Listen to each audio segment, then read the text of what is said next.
Nilimas ng isang menor de edad na akyat bahay ang mga gadget at perang pampaaral sa anak sa mga scholar ng isang simbahan sa Quezon City. Laging una ka sa balita ni Cesar Apolinario.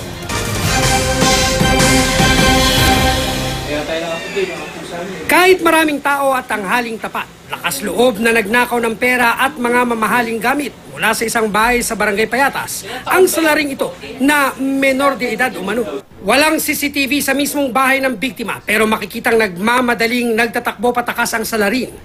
Noong una ay hindi niya alam na may nakatutok na CCTV sa kalye, kaya nang mapansin niya ito ay nagtakip siya ng muka.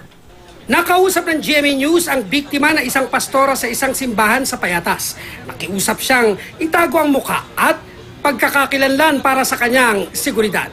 Ayon sa kanya, bukod sa laptop, mga mamahaling gadget gaya ng 3 cellphone, tinangay umano ng salarin ang mahigit 30,000 na allowance pa naman daw ng mga batang scholar ng kanilang simbahan. Mga gamit na yan, personal ko na malibad dun sa pera.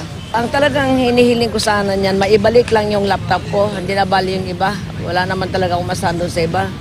Dahil nakilala ng mga taga-barangay at mga kapitbahay ang salarin, agad siyang naaresto nitong Martes ng hapon. Ayon sa pulisya, umamin ang binatilyo sa ginawang pag-aakyat bahay sa biktima, pero ang mga sinikwat na gamit na ibenta na raw nila. Kilala na rin ng pulisya ang 2 pang kasabwat umano ng binatilyo, sina Joshua Yanes at isang alias Reggie na ayon sa pulis ay nasa 8 gulang na. Nagpalop yung pulis sa barangay. Then nakuha nila yung siyang minor, nakasama naman ng mga suspect na nagsagawa ng akyat bahay. Yung kasama niya, kinuwento niya yung mga kasama niya, yung mga pangalan nila. Dinala na sa DSWD ang binatilyong suspect, pero kahit minor de edad ay kinasuhan pa rin siya ng robbery. Damay rin sa kaso ang 2 at-large na suspect na tinutugis na ngayon ng mga otoridad. Para sa unang balita, Cesar Apolinario reporting.